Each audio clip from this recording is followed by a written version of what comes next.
My daughter has been missing for 10 years until she called my phone out of the blue. I don't talk about what happened on September 14th, 2014. I try not to think about it either. That was the day my daughter Lily disappeared. She was 7 years old, wearing her favorite purple backpack with the butterfly patch, walking the 3 blocks from our house to Riverside Elementary like she did every morning. Except that morning, she never made it to school. The crossing guard didn't see her. None of the other kids remembered her on the sidewalk. She vanished between our front door and the school entrance, and for 10 years, I lived with that void. Everyone in our town knew the story. Local news covered it for months. My face became synonymous with tragedy. The father who lost his little girl, the man who organized search parties and hung missing posters and never gave up hope even when the police quietly closed the case.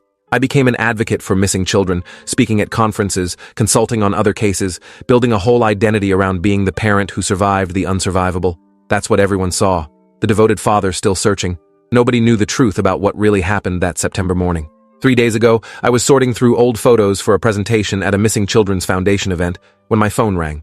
The number was blocked. Unknown caller. Probably spam. I almost didn't answer because I was late for the venue setup, but something made me pick up. "Hello?" I said, already irritated, ready to hang up on whatever robocall was about to waste my time. There was silence at first, just faint breathing, then a voice that made my blood freeze. "Daddy?" It was small, uncertain, exactly how Lily sounded when she was scared or confused. "Daddy, it's me. It's Lily. I need help." My hands started shaking so badly I nearly dropped the phone. This wasn't possible. Lily was gone. I knew she was gone because I'd been there that morning. I'd watched her walk toward school. I'd made sure she'd never arrive. "Who is this?" I demanded, my voice coming out harsh, defensive. "Stop calling this number. This isn't funny." I hung up before the voice could respond, my heart hammering against my ribs like it was trying to escape my chest. The next morning, my phone rang again at exactly 6:47 a.m., the same time Lily used to leave for school. Another blocked number. I stared at the screen for 6 rings before answering, my mouth dry. "Daddy, please," the voice said immediately, desperate now, crying. "Please, I don't know where I am. It's dark and I'm scared and I just want to come home. Why won't you help me?" The voice was perfect, identical to my daughter's, down to the slight lisp she'd had from her loose front tooth that summer. But that was impossible. I'd made sure it was impossible. "Lily is dead," I said quietly, the words strange in my mouth after 10 years of carefully never saying them. "I don't know who you are or what you want, but you need to stop this right now." The voice on the other end started screaming. Not words, just this high-pitched, terrified sound that made me pull the phone away from my ear. Then it cut off abruptly, and the line went dead. I sat there for 20 minutes staring at the blank screen, trying to convince myself this was some sick prank. Maybe someone who'd seen the news coverage and decided to torment me. But the calls kept coming. Every morning at 6:47 a.m., the exact minute Lily used to leave for school. "Daddy, I'm so cold. Why did you leave me here? Daddy, I can't see anything. When are you coming to get me? Daddy, it hurts. Everything hurts so much." Each call was the same terrified pleading, the same impossible voice, and each time I tried to trace the number, I got nothing. Blocked, untraceable, like the calls were coming from nowhere. I stopped answering after the 5th call, let them go to voicemail, but then I'd see the notification and my hand would move on its own, playing the messages back, listening to that voice beg for help I couldn't give. My wife Audrey noticed I wasn't sleeping, asked if I was okay. If the upcoming anniversary of Lily's disappearance was hitting me harder than usual, I lied and said work was stressful, that the foundation was demanding more appearances, anything except the truth that our dead daughter was calling me every morning. On the 8th day of calls, I finally answered and said the thing I'd been holding back. "Lily can't call anyone because Lily drowned in Mercy Lake on September 14th, 2014. I know that for a fact because I was there. I watched her sink. The silence on the other end was so complete, I thought the call had dropped, but then I heard breathing, slow and deliberate. "I know, Daddy," the voice whispered, different now, colder. "I know what you did. I remember the rocks you tied to my ankles. I remember how you told me we were playing a game, seeing how long I could hold my breath underwater. I remember your hands on my shoulders, pushing me down every time I tried to come up for air. I remember everything." My vision tunneled, black spots dancing at the edges. "That's not possible," I said, but my voice cracked. "You drowned. You've been dead for 10 years. The voice laughed, and it didn't sound like my 7-year-old daughter anymore. It sounded ancient. "Wrong. Dead isn't the same as gone, Daddy. You should know that by now." I hung up and immediately called the police, my hands shaking so badly I could barely hold the phone.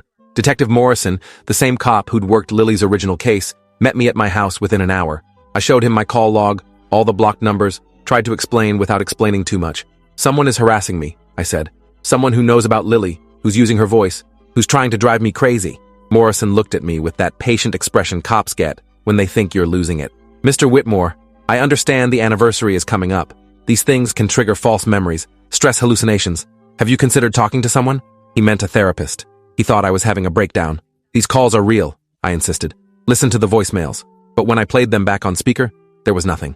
Just static, empty air, my own voice saying hello, and then silence. Morrison left after suggesting I take some time off, maybe see a doctor, get some rest. He didn't believe me, because there was nothing to believe. That night, the calls changed. Instead of mornings, my phone rang at 2:17 a.m., jerking me awake. I grabbed it without thinking, my heart already racing. "Daddy," Lily's voice said, but now I could hear water in the background, the sound of something dripping steadily. "Daddy, I'm so cold down here. The water is so cold and I can't get out. Why did you leave me at the bottom of the lake?" "Stop it," I whispered, glancing at Audrey sleeping beside me, praying she wouldn't wake up. "Whatever you are, whoever you are, just stop." The voice continued like I hadn't spoken. "I tried so hard to breathe, Daddy. I tried to push against your hands, but you were so much stronger. I remember looking up through the water and seeing your face watching me drown. You looked so calm. Why were you so calm?" I ended the call and turned my phone completely off, threw it across the room, buried my face in my pillow to muffle the sound of my breathing because I felt like I was drowning too, 10 years later, finally feeling what I'd done to her. The next morning, I found my phone on my nightstand, turned back on, with 17 missed calls from the same blocked number, 17 voicemails waiting. I didn't want to listen, but I couldn't stop myself, each message worse than the last. Lily's voice describing the rocks pulling her down, the burning in her lungs, the moment she finally inhaled water and everything went dark. The messages were too detailed, too specific, described things only someone who'd been there could know. I was there. I knew exactly what she'd experienced because I'd watched every second, standing knee-deep in Mercy Lake that September morning, holding my daughter underwater until the bubbles stopped. The memory I'd buried for a decade was clawing its way back up, dragged to the surface by these impossible calls. By the 14th day, I stopped sleeping entirely. The calls came randomly now, no pattern, no predictability. Sometimes 3 times in an hour, sometimes nothing all day. Then suddenly my phone would ring at dinner or during a work meeting or while I was driving. Always that voice, always begging or accusing or describing her death in excruciating detail. Audrey finally confronted me one evening when she caught me staring at my phone, waiting for it to ring. "What's going on with you?" she demanded. "You're not sleeping, you're barely eating, you look like you've seen a ghost." She had no idea how accurate that assessment was. "I keep getting these calls," I admitted, showing her my call log. "Someone pretending to be Lily." Audrey's face went pale. "That's horrible. Have you reported it?" "The police think I'm having a breakdown," I said. "The voicemails don't record properly. When I play them back, there's nothing there." She reached for my phone, but I pulled it away instinctively. "Let me hear them," she insisted. So I played the most recent message on speaker, the one from an hour ago where Lily described the lake bottom, the way her body settled into the mud, how fish had picked at her for months before she finally rotted away completely. But what came through the speaker was just my own voice saying hello, then silence, then me breathing heavily like I was having a panic attack. "There's nothing there," Audrey said gently. "Honey, I think Morrison might be right. Maybe you need to talk to someone." I knew how it looked. Grief-stricken father, 10-year anniversary approaching, cracking under the weight of unresolved trauma. But I wasn't crazy. These calls were real, even if only I could hear them. That night, I decided to drive to Mercy Lake. If something was haunting me, if Lily's voice was somehow reaching me from wherever she'd ended up, maybe going back to where it happened would make it stop. Or maybe I'd finally lose my mind completely, and that would be its own kind of relief. The lake was 40 minutes outside town, surrounded by dense woods, the kind of place families used to picnic before a kid drowned there 10 years ago, and it became unofficially cursed. Nobody came here anymore. The parking area was overgrown with weeds, the trail to the water barely visible in the dark. I used my phone's flashlight to pick my way down to the shore, the same spot where I'd stood with Lily that morning. The water was black and still, reflecting nothing, like a hole in the world. My phone rang. Of course it did. "Hello, Lily," I said, because at this point, what else was there to say? "Daddy," her voice responded, but it sounded different now, closer somehow, like she was standing right next to me instead of coming through the phone. "Daddy, thank you for coming back. I've been waiting so long for you to come back." I spun around, shining my light across the empty shoreline, seeing nothing but trees and water and darkness. "Where are you?" I asked, my voice shaking. "I'm right here," she said. "I've always been right here. You left me at the bottom, Daddy. You tied those rocks to my ankles and pushed me under, and then you drove away like I was garbage you needed to hide. But I didn't stay hidden. I've been crawling out of this lake every night for 10 years, trying to find my way home, and you never came looking for me." The phone felt like ice in my hand. "You're not real," I said. "You're just my guilt. You're just my brain finally breaking from what I did." "Am I?" the voice asked, and then I heard it behind me, not through the phone but in the actual air, small and wet and wrong. I turned, and there she was, Lily, or what was left of Lily. She stood at the water's edge, dripping and pale, her purple backpack still on her shoulders, the butterfly patch faded and covered in algae. Her skin was bloated and gray, her eyes milky white, her mouth hanging open like she'd never stopped trying to scream for help. The rocks were still tied to her ankles, trailing ropes of rotted rope. She tilted her head, and water poured from her nose and mouth. "I've been calling and calling," she said, her voice a wet gurgle. "But you wouldn't come, so I had to come to you instead." I stumbled backward, my phone falling into the mud, its light pointing uselessly at the sky. "This isn't happening," I whispered. "You're dead. I killed you. You can't be here." Lily took a step forward, her waterlogged shoes squelching in the mud. "You did kill me, Daddy. You killed me because I found your other phone, the one you used to talk to Mommy's sister. I heard you tell Aunt Rachel that you loved her, that you were going to leave Mommy for her. I was 7, but I wasn't stupid. I knew that was bad. I knew Mommy would be so sad, and you knew I would tell her because I always told Mommy everything. So you took me to the lake that morning and you made sure I'd never tell anyone anything ever again." The words hit like physical blows, because she was right. That's exactly why. Lily had walked into my office and picked up my burner phone, had listened to me telling Rachel about our plans, and I'd seen the understanding in her innocent face. I'd panicked. I'd grabbed her hand and told her we were going on an adventure before school, driven to Mercy Lake, told her we were playing a game, and then I'd held her under until she stopped fighting. Nobody had suspected me. Why would they? I was the devastated father, the man who'd sent his daughter to school and never seen her again. I'd played my part perfectly. "I'm sorry," I choked out, falling to my knees in the mud. "God, Lily, I'm so sorry. I was scared and stupid and I made a terrible mistake. I've regretted it every single day for 10 years. The thing that looked like my daughter moved closer, until I could smell the rot and lake water coming off her. You don't regret it," she said. "You regret getting these calls. You regret being scared. You regret that I'm not staying buried where you left me. But you don't regret killing me, because you went on with your life. You became famous for being my grieving father. You married Mommy all over again like nothing was wrong. You built a whole career on my death. You used me." She was right about that too. The foundation, the speaking engagements, the consulting work, all of it had been built on the tragedy of my missing daughter. I'd turned her murder into a brand, into something that made me special and important. I was the dad who never gave up hope, who kept searching, who helped other families. Noble, inspiring, completely fake. "What do you want?" I asked, because that's always the question in these situations, isn't it? The ghost wants something, wants revenge or justice or closure. "I want you to tell the truth," Lily said. "I want you to tell everyone what you did to me. I want you to stop being a hero and start being what you really are, a murderer, a liar, a man who drowned his own daughter because she was inconvenient."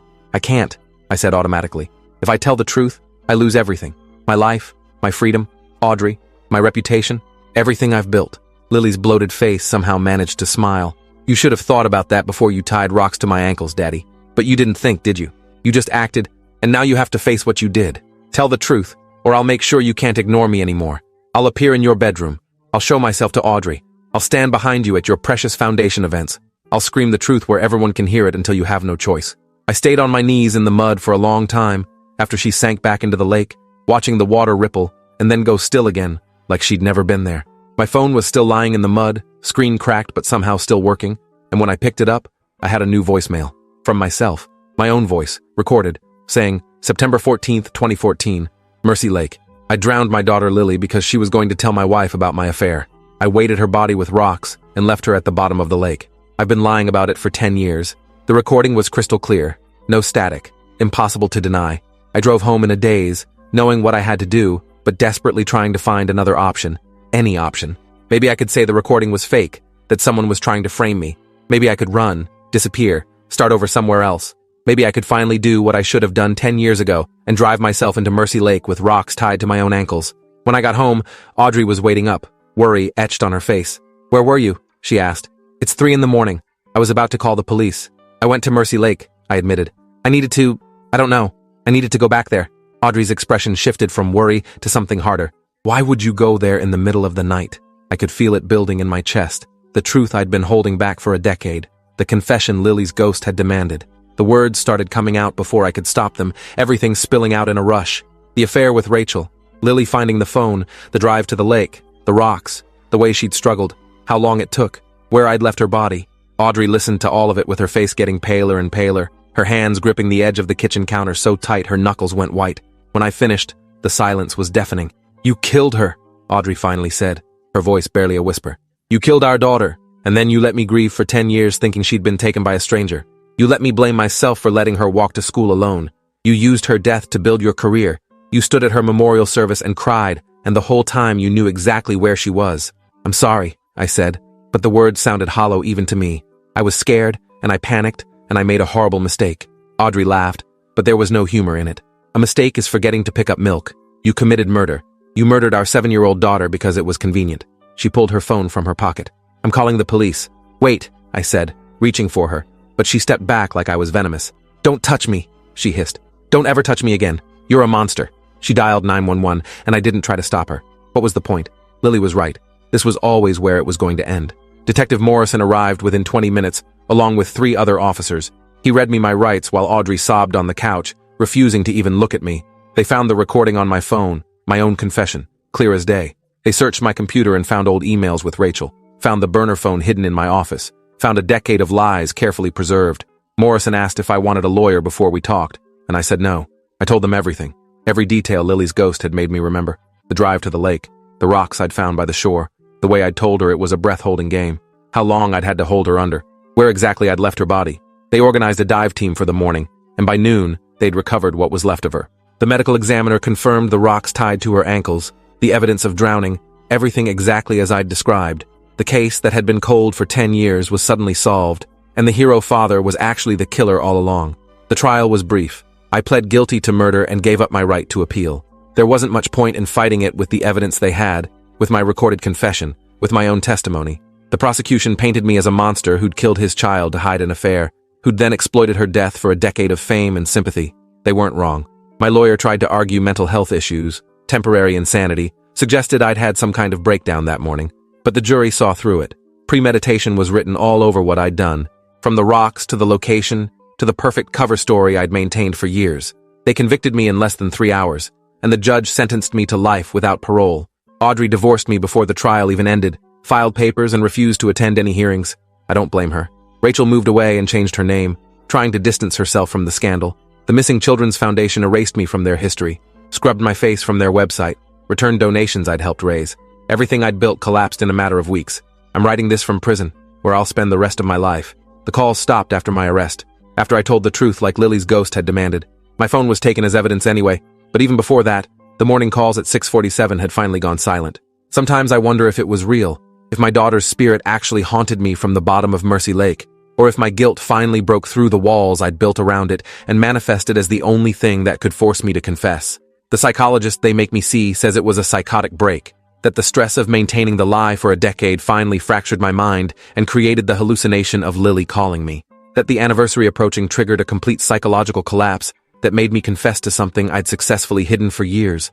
Maybe he's right. Maybe there was no ghost, no dripping corpse standing at the water's edge, no supernatural revenge. Maybe it was just my brain's way of making me face what I'd done.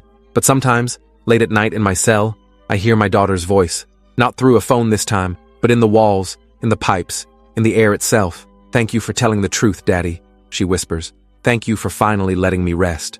And I know, with absolute certainty, that Lily was real, that she crawled out of that lake every night for 10 years, trying to find her way home, trying to make me acknowledge what I'd done to her, that she haunted me with those calls until I had no choice but to confess.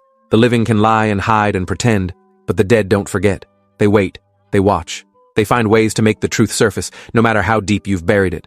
I drowned my daughter to keep a secret, and my daughter came back from drowning to make sure that secret couldn't stay hidden forever. That's justice, I suppose. Cold and terrible and exactly what I deserved. I just wish I'd been brave enough to tell the truth 10 years ago, before Lily had to claw her way out of Mercy Lake to make me. If you enjoyed this, you'll definitely want to see the next ones too. So subscribe now, and let me know your take in the comments.